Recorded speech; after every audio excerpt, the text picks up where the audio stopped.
Break के बाद programme में एक बार फिर से खैर मकदम। तो 5 साल पूरे होने की नवीद तो सामने आ गई। 8वें दिन ये पता चल गया कि वजीर आजम शहबाज शरीफ साहब अपनी मुद्दत पूरी करेंगे, लेकिन दूसरी जानिब एक आवाज़ जो हमारे कानों में गूंज रही थी वो थी टिक टॉक, यानी कि बिलावल भुट्टो जरदारी साहब की जानिब से जो आज़ाद कश्मीर इलेक्शंस के पस मंज़र में या वहाँ पर जो कुछ हुआ उस पर नून लीग की वफाकी हुकूमत को मौरूद इल्ज़ाम ठहराते हुए जो एक अल्टीमेटम दिया गया था, अब उसका क्या होगा? सवाल यहाँ पर यह उठता है कि निज़ाम में रहकर क्या निज़ाम की हुकूमत का साथ देगी पीपल्स पार्टी? इस पर नदीम अफजल चंद साहब ने कुछ रोशनी डाली एक प्रोग्राम में, दिखाते हैं आपको। आपके पास इस बात का इख्तियार फैसला है कि आप इनसे अलहदा होकर बैठ जाएं, अपोजिशन में आ जाएं। मेरे ख्याल है पार्टी के पास है, अब है, पहले नहीं था, अब है। जब उनके कैबिनेट खुद कहेगी कि हम कोलैप्स हो गए हैं, हमारा सिस्टम कोलैप्स हो गया है, तो पाकिस्तान का तो हर शहर ही कहेगा कि आपकी हुकूमत के दिन गिने जा चुके हैं। बिलावल साहब ने लॉजिक के साथ कहा है कश्मीर में धांधली हो या आपके वज़रा का सिस्टम का कोलैप्स करना मानना हो, अब मोरालिटी के ऊपर हुकूमतें अगर कायम रहती हैं तो फिर समझते हैं कि फिर तो गल बद नहीं, गल बुक गई। हसन अयूब साहब ये क्या कहना चाह रहे हैं इसमें? अब इस बयान को हम क्या समझें? मुझे समझ नहीं आई। मेरा से प्रेसिडेंट आसिफ अली ज़रदारी साहब ने कुछ डायरेक्शंस दी हैं और उन्होंने कुछ कहा होगा कि जनाब ये टिक टॉक वाली बातें जो हैं ये दुरुस्त नहीं है। कॉमन फ्रंट ने भी हमें कहा हुआ है कि आपने एक साथ इकट्ठे मुल्क की तामीर और तरक्की में हिस्सा डालना है और मिलकर आगे बढ़ना है।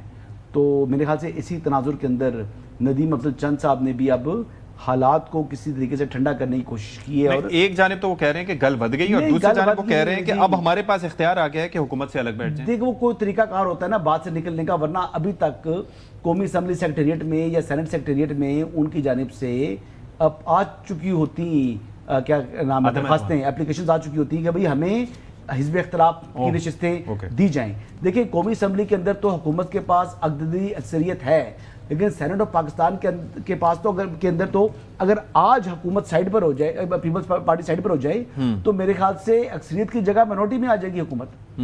सेनेट के अंदर तो उनके लिए बहुत बड़ी मुश्किल खड़ी जानी है।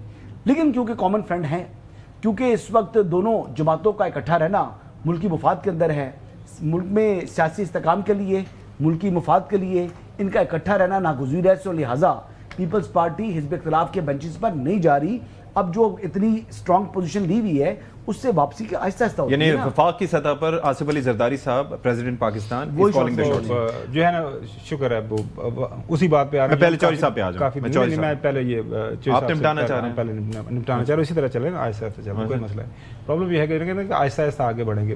देखिए मैंने अर्ज किया था कि जब आप इतने ज़्यादा आपने बयान दे दिए और इस लेवल पे जाके, और किसी आम शख्सियत ने बयान नहीं दिए थे, बिलावल भुट्टो जरदारी साहब ने बयान दिए थे, लिहाजा वो जो था ना जिसे वो कहते हैं कि वो थोड़ी जी विथ पै गई है दरमियान। क्यों साहब उसको क्या बोलते हैं आप लोग? खलीज। एक आपने उसमें शेर भी सुनाया था।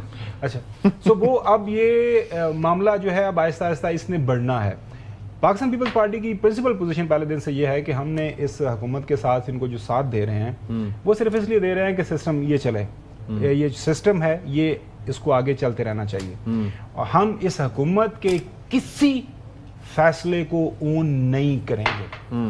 और अगर मैं बात ये दोबारा at the cost of reputation, अगर तो हुकूमत कामयाब हो जाती, अगर आज मैं और आप बात कर रहे होते तो देखें जी हुकूमत ने पेट्रोल प्राइसेस जो है 2022 की सतह के ऊपर ले गए। इस वक्त देखें जी मुल्क के अंदर इकोनॉमी किस तरह ग्रो कर रही है। हसन यूब साहब का जो रियल एस्टेट सेक्टर है जिसको करीब से ये देखते हैं, वहाँ पे बहुत ज़्यादा ग्रोथ हो रही है, कंस्ट्रक्शन इंडस्ट्री आगे बढ़ रही है और सारा इस टाइम रहल फैल हो गई है। तो फिर उन्होंने पीपल्स पार्टी ने ओन करना था। पीपल्स पार्टी को समझ आ रही है कि ये हुकूमत अब ये दाने कोई नहीं कि घर च की कहते हैं जिदे कर दाने नहीं होते, पड़ोलियां जो दाने शाने मुक गए ने।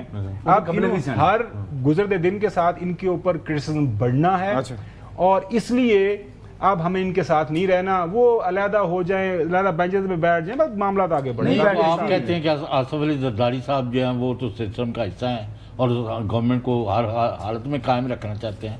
तो एक वो इशू आया हुआ है जजेस की अपॉइंटमेंट, तो आज तक फाइल पर साइन क्यों हुए? कायम रखना और हर इशू के ऊपर जहां पर उनका अपनी रिजर्वेशन है वो एतराज करना, वो तो उनका राइट है ना। हुकूमत में होते हुए को पीपल्स पार्टी जो है जम तो नहीं होगी मुस्लिम लीग नवाज के अंदर। उनका अपनी ओपिनियन है, अपने इश्यूज के ऊपर वो अपना मौक़िफ़ लेते हैं। चौधरी साहब अब जरा इस पे आ जाएं کہ یہ وہ کہتے ہیں ٹرک کی بتی، کیا کہیں اس کو، میں اب سہیل آفریدی صاحب کے پی کا ذرا تذکرہ کر لیتے ہیں کہ انہوں نے ایک نئی تاریخ دی ہے اور 27 ستمبر کو اسلام آباد کی طرف مارچ کا اعلان کیا ہے. تو ذرا تاریخ پہ تاریخ یہ ہو رہا ہے، تو کیا فرمایا ذرا سہیل آفریدی نے، جلدی سے دکھائیے گا پلیز. جتنی بھی ہمارے آئینی قانونی جمہوری راستے ہیں وہ ہم نے اپنا لیے، لیکن ہمیں انصاف نہیں مل رہا، ہماری سنوائی نہیں ہو رہی. تو کون سا راستہ بچتا ہے؟ کون سا راستہ بچتا ہے؟ کون سا راستہ بچتا ہے؟ چوک آئیڈیالوجی 27 ستمبر کو اسلام آباد کا رخ کریں گے. پہلا مطالبہ کہ عمران خان صاحب اور بشرا بی بی صاحبہ کے تمام کیسز انصاف کے ساتھ سنے جائیں. دوسرا مطالبہ کہ عمران خان صاحب پر جو پابندیاں لگی ہے، چاہے وہ ملاقاتوں پر ہے، چاہے ان کے ذاتی ڈاکٹرز پر ہے، چاہے وہ ان کی وکلاء پر ہے، ان کی فیملی، ان کی ملاقاتیں کھولی جائے جلد از جلد. 27 ستمبر بھولنا نہیں. 20 ستمبر تک پاکستان آ جاؤ، کیونکہ 27 ستمبر کو کچھ ہونے والا ہے. تو اس پر علیمہ خان صاحبہ کا کیا موقف ہے وہ بھی ذرا سنیے. 27 ستمبر کی ڈیٹ دی گئی، اس پر کیا کہیں گے؟ عمران خان کو انتظار سے بعد